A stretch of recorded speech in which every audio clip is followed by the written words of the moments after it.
নমস্কার বন্ধুরা, welcome back to my channel. শুরু করছি একটি ভিডিও। আর আজকের ভিডিওতে কাদের নিয়ে কথা বলবো আপনার টাইটেল এবং থাম্বনেল দেখে অবশ্যই বুঝতে পেরেছেন এবং সেই অনুযায়ী ক্লিক করেছেন এবং তারপরে ভিডিওটি দেখতে এসেছেন। তো কথা হচ্ছে যে এই কথাটা কেন বললাম একটু বলি। এটা বলার উদ্দেশ্য হচ্ছে যারা নেগেটিভ ভিউয়ার্স আছেন আর কি, যারা এরকম ধরুন দেখেন সব কিছু দেখে টেকে তারপরে লাস্টে একটা কমেন্টস করে চলে যান, ঠিক আছে। আমার অবাক লাগে যে উনি ধরুন এটা দেখেই তো উনি টাচ করেছেন, তাই না, যে ভিডিওটা উনি দেখবেন বা উনি এই ধরনের ভিডিও দেখতে পছন্দ করেন, মানে যেটা সমালোচনামূলক ভিডিও। তো তাহলে উনি যখন এই ভিডিওটাতে ক্লিক করেছেন, উনি যখন এই ভিডিওটা দেখেছেন, তারপরে উনি গিয়ে কমেন্টস করছেন, মানে কীরকম একটা লাগে। তো সেই জন্যই আমি প্রথমে বলে দিলাম যে টাইটেল এবং থাম্বনেল দেখেছেন এবং সেই অনুযায়ী আপনারা ভিডিওটা দেখতে এসেছেন এবং সেই অনুযায়ী কিন্তু এই ভিডিওটা হবে। এই ভিডিওটা কিন্তু কোনো নর্মাল ডেলি ব্লগ হবে না, বা আপনি হয়তো যেটা দেখতে চাইছেন সেটা হবে না। তো শুরু করছি আজকের ভিডিও। আজকের ভিডিওতে আমি বেশ অনেকগুলো দিন পর আমি কথা বলছি আজকে, মানে বলতে বাধ্য হচ্ছি, সেটা হচ্ছে আমাদের ঝিমি এবং রিতমকে নিয়ে।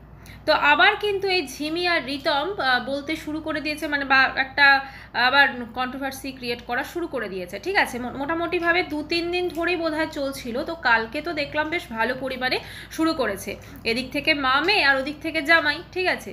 তো এইসব দেখে শুনে হঠাৎ করে আমার মনে পড়ে গেল যে এই কিছুদিন আগে বলা হলো যে ওয়াইটি পরিষ্কার হয়ে গেছে, ঠিক আছে। এখন ওরা কেউ ভিডিও করছে না, ওরা কেউ কিছু এ ধরনের কথা বলছে না। তো ওয়াইটি পুরোপুরি পরিষ্কার হয়ে গেছে।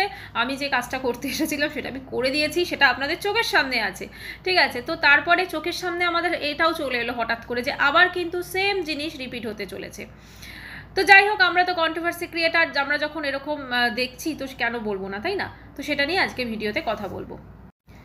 তো কালকে হঠাৎ করে আমি ঝিমির একটি লাইভ দেখি, ঠিক আছে।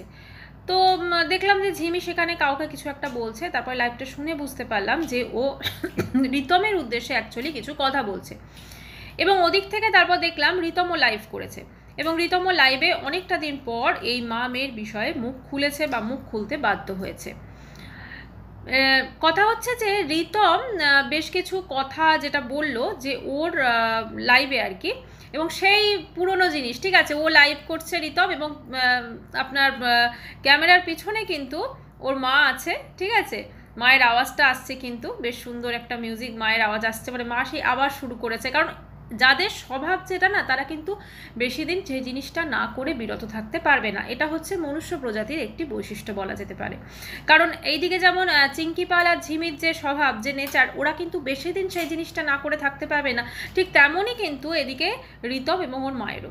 তো কথা হচ্ছে যে বেশ কিছুদিন আগে এই চিঙ্কি পাল কিন্তু একটা ভিডিওতে বলেছিল যে ওর মেয়ের কিন্তু কোনো রকম সিস্ট হয়নি, মানে ওর শ্বশুরবাড়িতে ভুল ট্রিটমেন্ট করা হয়েছে। তো উনি যে ডাক্তারকে এখন দেখিয়েছেন ঝিমিকে, তো তিনি বলেছেন না কোনো সিস্ট নেই, যেটা জাস্ট নর্মাল, ওয়েটটা একটু বেশি আছে আর বোধহয় কিছু সংক্রান্ত কিছু প্রবলেমস আছে, তো সেগুলো সব ঠিক করার জন্য মেডিসিন দিয়েছে। তো ওনার বক্তব্য ছিল যে ওর শ্বশুরবাড়িতে ভুল ট্রিটমেন্ট করা হয়েছে। এবারে এই জিনিসগুলো রিতম তখন শুনেছিল, তখন কিছু বলতে পারিনি, কারণ তখন তো পিক টাইম চলছিল না, তখন তো একদম মোটামুটি বেশ টাইটভাবেই ছিল আর কি সব কিছু। হ্যাঁ, একদম ওদিক থেকে তো আমরা সবাই জানি মানুষের অধিকার ফধিকার নিয়ে যারা কাজ করেন, তো তারা এসে তো সমস্ত কিছু ইয়ে করছিলেন। তো তারপরে হঠাৎ করে যখন দেখলো যে ওদিকটা একটু আলগা হয়ে গেছে, তখন কিন্তু এরা দুজন আবার শুরু করে দিয়েছে কন্ট্রোভার্সি করা বা ক্রিয়েট করার চেষ্টা। এবারে রিতমের কথা হচ্ছে ঝিমি ওকে কালকে বেশ কিছু মেসেজ করেছে, মানে ওর লাইভেই আছে। তো সেই লাইভে আর কি বলছে কিছু মেসেজ করেছে এবং সেই মেসেজের রিপ্লাই ও দিতে এসেছে যে সিস্ট হয়নি, ভুল ট্রিটমেন্ট করা হয়েছে, এগুলো নাকি ঝিমি বলেছে।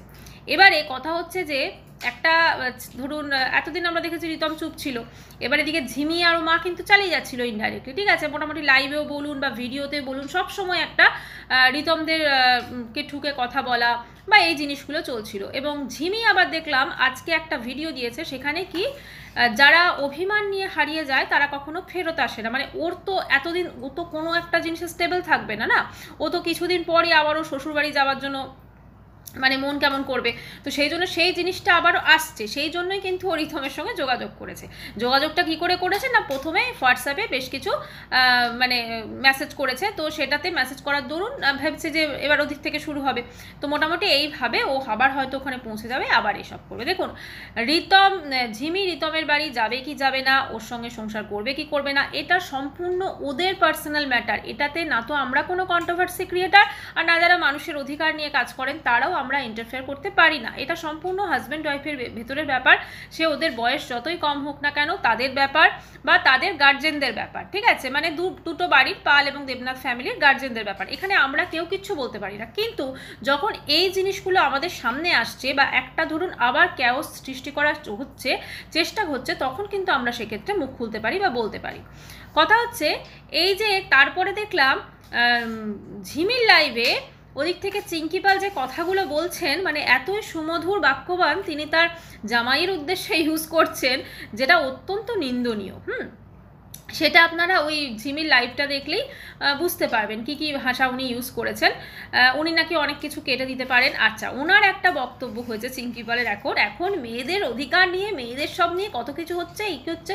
আসলে উনি ওই সব জিনিসের সঙ্গে উনি কিন্তু ওনার মেয়ের জিনিসটাকে মানে এক বোঝাতে চাইছেন বা ভাবছেন এটা এক, কিন্তু অ্যাকচুয়ালি তো এক নয়।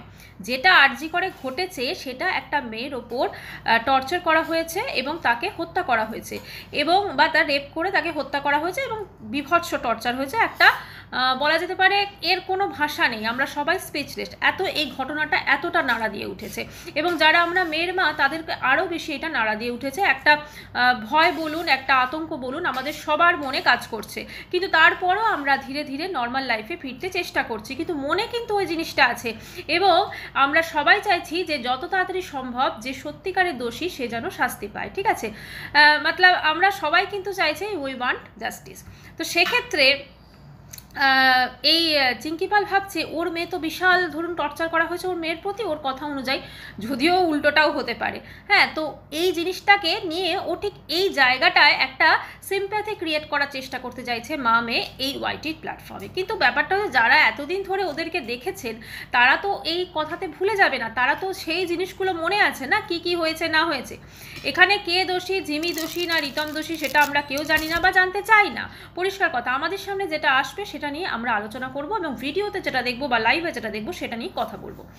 এবারে কথা হচ্ছে এদিক থেকে জিমিও বলছে হ্যাঁ হ্যাঁ আমি ওকে ডিভোর্স দেবো না, আমি ওকে এই করবো না, হ্যাঁ ও আরেকটা। আচ্ছা, এদিকে প্রসঙ্গত উল্লেখ্য এই রিতম কিন্তু একটি মেয়ের সঙ্গে, আমিও দেখছিলাম, যদিও আমি ওর ভিডিও এখন দেখি না খুব একটা, ওরও দেখি না, এদিকে জিমিরও দেখি না, তো মানে মাঝে মাঝে যেটা চলে আসে ব্রাউজারে সেটুকুই দেখি, সেটা দেখেই আজকে এই ভিডিওটা করছি। তো এখানে রিতম কিন্তু একটি মেয়ের সঙ্গে সম্ভবত মানে বোধহয় খুব শুটিং করছে দেখলাম। মেয়েটা বোধহয় ওর সম্পর্কে বোন হবে বা কীরকম কিছু এক্স্যাক্টলি আমার জানা নেই। তো এখন ওই মেয়েটার সঙ্গে যেহেতু রিতমের একটা ঘনিষ্ঠতা বাড়ছে সেটা ঝিমি বুঝতে পারছে, তো সেই জন্য ঝিমির আবার কিন্তু রিতমের জন্য মন কেমন করছে। আফটার অল সে হচ্ছে লিগাল ওয়াইফে, জানি না এদের রেজিস্ট্রি হয়েছে কিনা, তো যাই হোক সে তো লিগাল ওয়াইফ। এবারে ঝিমি বলছে আমি কিন্তু ডিভোর্স দেবো না, আমি কিন্তু এ করবো না, আমি কিন্তু ওই করবো না। একটাই কথা হচ্ছে যে ঝিমি এবং ওর মায়ের প্রপার কাউন্সিলিং প্রয়োজন দুজনেরই।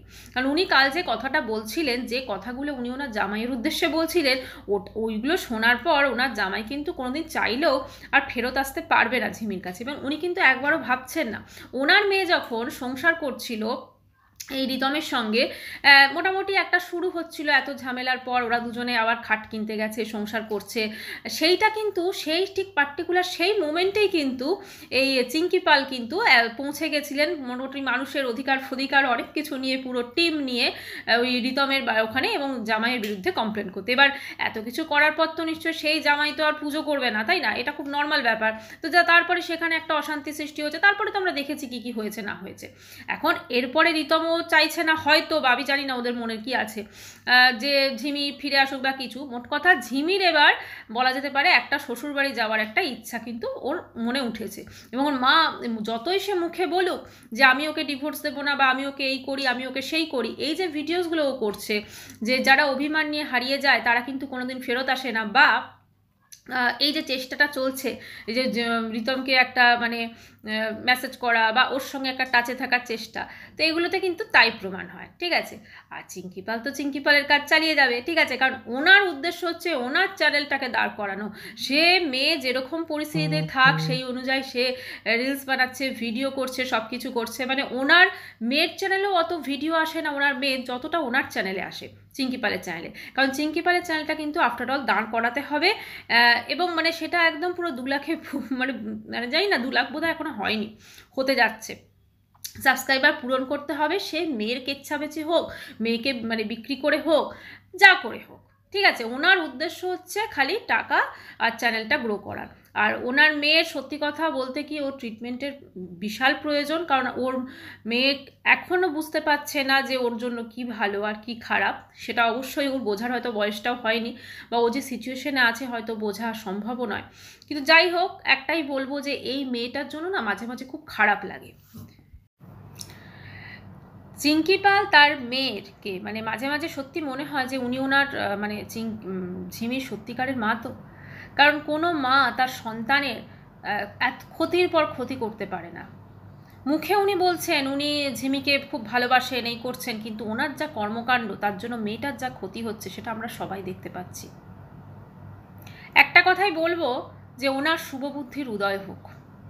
উনি এত কিছুর পরও ওনার জামাইকে, আফটারঅল এখনও তো জামাই আছে, যেইভাবে যে কথাগুলো কাল বলেছে আমি সেগুলো হয়তো উচ্চারণও করতে পারবো না, এতটা নিন্দনীয় কথা ওনার বলাটা কিন্তু এই সোশ্যাল মিডিয়াতে ওনার সাজে না। এবারে জানি না এরা আবার এটা নিয়ে একটা ক্যাওস বা কন্ট্রোভার্সি মানে সৃষ্টি করবে কি না, কারণ আফটারঅল ভিউজ কিন্তু রিতমেরও কমে গেছে, ঝিমি তো ভিডিও সেরকম দেয় না, ওর মায়েরও হয়তো কমে গেছে, ঝিমির মায়ের। তো সব কিছু ভিউজ বাড়ানোর একমাত্র উপায় হচ্ছে নিজেদের কেচ্ছা, নিজেদের সব কিছুকে ঢালাও করে ওয়াইটির প্ল্যাটফর্মে বিক্রি করা, এই ধরনের কিছু ক্রিয়েটারদের কাছে। যাই হোক বন্ধুরা, আমরা তো আছি সেগুলো নিয়ে কথা বলার জন্য, যদি প্রয়োজন হয় অবশ্যই কথা বলবো। ভিডিওটা এখানে শেষ করছি, আর চ্যানেলটি ভালো লাগলে অবশ্যই করে সাবস্ক্রাইব করানো হলো। বাই, সবাই খুব ভালো থাকবেন।